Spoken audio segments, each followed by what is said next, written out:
Hello student, YouTube channel Krishna mathematics में आपका स्वागत है। मैं रविरंजन।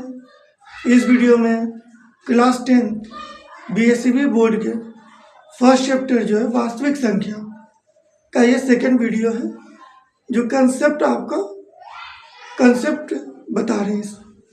लेकिन इम्पोर्टेंट कंसेप्ट जो होता है, जो आप क्वेश्चन बनाइएगा तो उस क्वेश्चन में ये सारे पॉइंट्स आपका काम आएंगे। तो चलिए स्टार्ट करते हैं। आइए, सबसे पहले देखिए कि हम लोग वास्तविक संख्या में कल कुछ कर लिए थे। आज इस वीडियो में आते हैं तो अभाज्य संख्या के बारे में जानते हैं। किसके बारे में जानेंगे? अभाज्य संख्या, जिसको इंग्लिश में क्या कहते हैं? प्राइम बोलते हैं। ठीक है ना, प्राइम नंबर बोलते हैं। अभाज्य संख्या के बारे में हम लोग जानते हैं। ठीक है, तो देखिए अभाज्य संख्या क्या होता है कि वैसी संख्या जिसका दो गुणनखंड हो। ठीक है ना, वैसी संख्या जिसका क्या हो, दो गुणनखंड होगा, उसको क्या कहेंगे? अभाज्य संख्या कहेंगे। तो देखिए दो गुणनखंड क्या है? तो देखिए अगर हम एग्जाम्पल ले लें तो दो ले लीजिए, आपका 3 हो जाएगा, 5 हो जाएगा, 7 है, 11, 13, उसके बाद आपका 17, इस तरह से आपका बढ़ते जा रहा है। ठीक है ना, तो ये चलिए कि जितना भी नंबर आपका दिया गया है, ये सभी का जो है ना गुणनखंड कितना होता है? 2 ही होता है। कहने का मतलब कह सकते हैं कि एक और स्वयं से कटने वाला। ठीक है ना, क्या कह सकते हैं? एक और स्वयं से कटने वाला। जैसे आप 2 ले लीजिए तो 2 क्या है? 1 और 2 से कटेगा, है ना, स्वयं से कटेगा और 2 से कटेगा। 3 ले लीजिए तो 1 और 3 हो जाएगा। 4 ले लीजिए तो 1 और 4 हो जाएगा। 4 नहीं ना है, 4 तो आपका है ही नहीं, क्योंकि 2 से भी आ जाता है। 5 ले लीजिए, 5 क्या 1 और 5 से है। 7 ले रहे हैं तो 1 और 7 हो रहा है।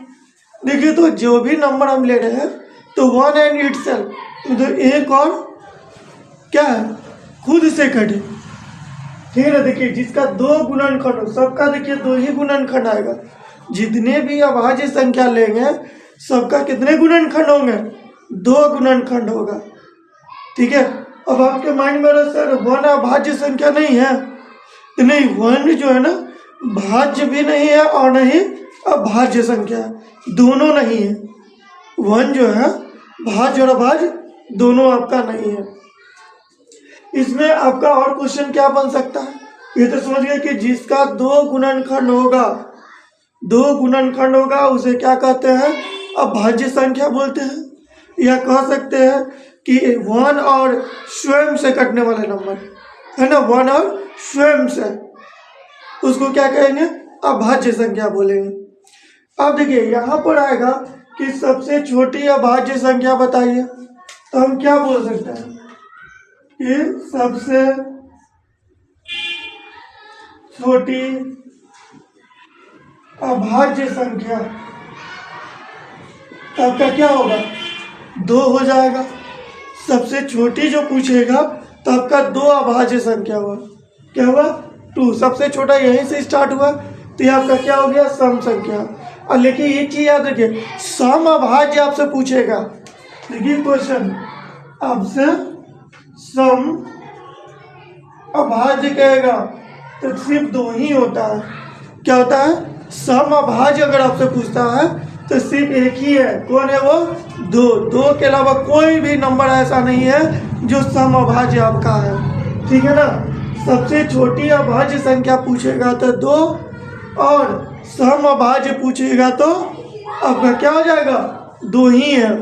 लेकिन आपके माइंड में आ रहा होगा कि विषम अभाज्य बताइए, तो ये देखिए विषम अभाज्य में सबसे छोटी पूछ देगा। विषम अभाज्य, ठीक है ना, विषम अभाज्य में क्या कर रहा है कि सबसे छोटी संख्या, विषम अभाज्य में सबसे छोटी संख्या कौन होगा? तो देखिए 3 से स्टार्ट हो रहा है कि नहीं हो रहा है? तो ये आपका क्या हो जाएगा 3 हो जाएगा। क्या हो जाएगा 3 हो जाएगा। तो देखिए कि सबसे छोटी अभाज्य संख्या 2, सम अभाज्य संख्या 2, लेकिन आपका विषम अभाज्य संख्या जब पूछेगा सबसे छोटी विषम अभाज्य संख्या बताइए, तो हम क्या बोलेंगे कि सबसे छोटी विषम अभाज्य संख्या कितनी होती है 3 होता है। मतलब ये क्या है 3 आपका आंसर हुआ। ठीक है ना। अब आ जाइए, आपसे पूछेगा एक क्वेश्चन बनेगा कि बताइए 1 से लेकर 50 तक कितने अभाज्य संख्या है। फिर आपसे कहेगा क्या 1 से 100 के बीच में कितनी अभाज्य संख्या है। फिर आपसे कहेगा कि 50 से 100 के बीच बताइए कि कितनी अभाज्य संख्याएं हैं। ठीक है। तो याद रखिएगा कि 1 से लेकर 50 तक का दे तो कितना होता है 15 होता है। और जब 1 से 100 के बीच में आपसे पूछे थे कि टोटल कितना होगा 25 हो जाएगा। और जब 50 से लेकर ये पूछेगा तो कितना हो जाएगा आपका 10 हो जाएगा। ठीक है।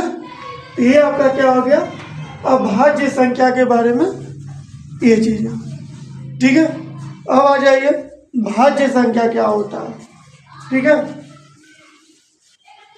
देखिए ये तो हो गया अभाज्य संख्या, और अभाज्य संख्या से ही इंपॉर्टेंट क्वेश्चन आपके एग्जाम में आते हैं। ठीक है ना। अब आ जाइए भाज्य संख्या कि भाज्य संख्या कितना होता है। भाज्य संख्या किसे कहते हैं, तो वैसी संख्या भाज्य संख्या किसे कहते हैं, तो वैसी संख्या जिसका 2 से अधिक गुणनखंड हो। 2 से क्या हो अधिक गुणनखंड हो। तो ऐसी संख्या कौन कौन है, तो देखिए तो 4, 6, 8 और यहाँ पर 9 भी है। ठीक है ना। उसके बाद क्या है 10, 12, 14, 15, इस तरह से आपका बढ़ते जाएगा। ठीक है ना। अब भाज्य में क्या था जिसका 2 गुणनखंड हो 1 एंड इट सेल्फ। ठीक है ना। लेकिन जैसे हम आ जाते हैं अभाज्य संख्या में तो इसका हो जाता है कि 2 से अधिक गुणनखंड हो। ये 4 लीजिए, 4 लिए तो क्या है कि कौन कौन से कट रहा है बताइए तो 1 से कटेगा, 2 से कटेगा, 4 से। देखिए 2 से अधिक आ गया कि नहीं आ गया। फिर 6 ले लीजिए 1 से, फिर आ जाएगा 2 से, फिर आपका क्या हो गया 3 से, फिर देखिए तो 4 मतलब 6 हो गया। कितना हो गया 4 हो गया कि नहीं हो गया। तो कह सकते हैं कि जिसका 2 से अधिक अगर गुणनखंड होगा तो वो मेरा क्या हो जाएगा भाज्य संख्या हो जाएगा। क्या हो जाएगा भाज्य संख्या हो जाएगा। ठीक है। अब एक चीज ध्यान रखिएगा कि सबसे छोटी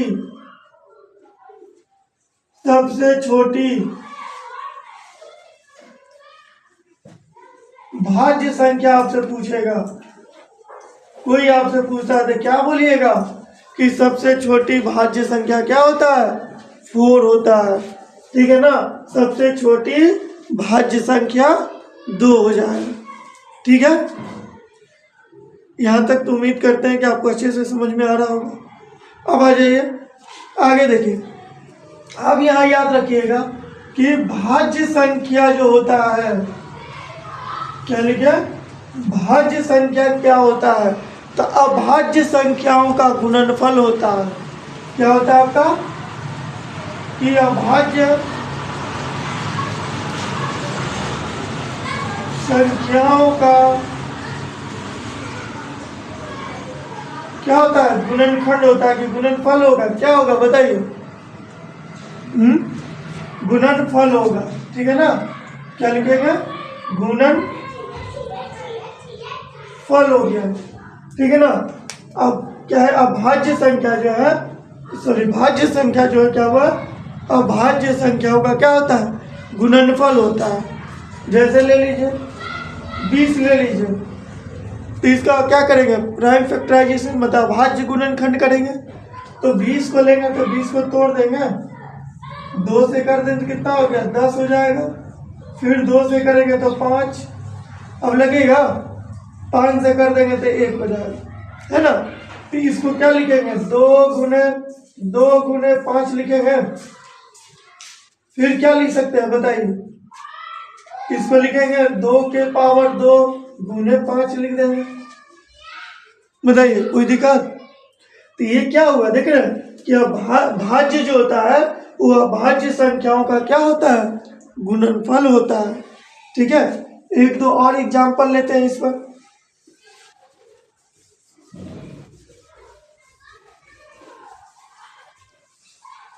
जैसे देखिए हम ले लेते हैं 140 लेते हैं, एक ले लेते हैं 156 ले लेते हैं। ठीक है, तो देखिए 140 के लिए क्या करता है कि 2 ले लिए, तो 2 से आएगा ना, छोटा भाज्य संख्या है, तो 2 से किए तो कितना आ गया, 70 आ गया। फिर 2 से लगा देंगे तो कितना होगा, 35 हो गया। अब 2 से तो नहीं कटेगा, तो अब क्या करेंगे, हम यहाँ पर 5 से लगा देंगे, तो 5 से कितना हो जाएगा, 7 हो गया ना। तो बताइए 140 का हम क्या करेंगे, तो 2 गुने 5 गुने 7 लिख सकते हैं ना। तो बताइए इसका 2 कितने बार आया है, 2 बार आया है, तो 2 के पावर 2 गुने 5 गुने 7 आपका आंसर हो जाएगा। तो यह भाज्य गुणनखंड का भी कह दिया है, तो इस तरह से लिख सकते हैं। ठीक है, अब इसका बताइए भाज्य गुणनखंड करेंगे तो आपको विभाजिता का नियम आना चाहिए कि कौन सा जो है ना नंबर जो है 2 से कटेगा, 3 से कटेगा, 4 से कटेगा। इसका नियम अगर नहीं जानेंगे तो कैसे पता कर सकते हैं कि ये कौन सा ये जो नंबर दिया गया किससे कटेगा। तो 2 का नियम क्या होता है कि इकाई स्थान पर क्या होना चाहिए, 0, 2, 4, 6 और 8 होगा। ये अगर इकाई स्थान पर आ जाए तो वो 2 से क्या होगा, कट जाएगा। ठीक है, तो देखिए तो 6 आ रहा है ना, 2 से कटेगा, 2 से कटिए तो 7 दूनी 14 और 8 दूनी 16, एक हासिल बच गया ना। और बताइए फिर 8 आ गया, तो यहाँ तो 8 है ना, तो फिर क्या करेंगे, 2 से लगाएंगे, तो 3 दूनी 6, फिर 1 बच गया, तो फिर कितना हो जाएगा, 9 हो जाएगा। लिख सकते हैं ना। अब देखिए यहाँ पर अब आ गया, देखिए हम क्या कहेंगे, 2 से डिविजिबल के लिए 0, 2, 4, 6, 8 इकाई स्थान पर होना चाहिए। ठीक है, लेकिन मेरा तो यार 9 आ गया इकाई स्थान पर, तब इसको कैसे बनाएंगे। तो ये चीज़ ध्यान रखिएगा कि कभी भी इस तरह से आ जाए तो ये जोड़ कर देख लेंगे। 2 का नियम समझ में आ गया। अब 3 का क्या होता है, विभाजिता का नियम, कि जोड़ने पर अगर 3 से कट जाए तो जोड़िए 3 और 9, 9 3 12, 3 से भाग देंगे, कट रहा है कि नहीं कट रहा है, 4 बार में, तो ये 3 से लगेगा। ठीक है ना, जोड़ने पर। तो देखिए 3 से कितने बार में, 1 बार में 13 आ गया। तो बताइए 156 का क्या लिखेंगे, 2 गुने 2 गुने 3 गुने कितना हो जाएगा, 13। देखिए तो 1 2, तो 2 के पावर 2 और 3 गुने 13, इस तरह से लिख सकते हैं ना। तो ये आपका क्या हो गया, अभाज्य गुणनखंड हो गया। क्या हो गया आपका, अभाज्य गुणनखंड हो गया।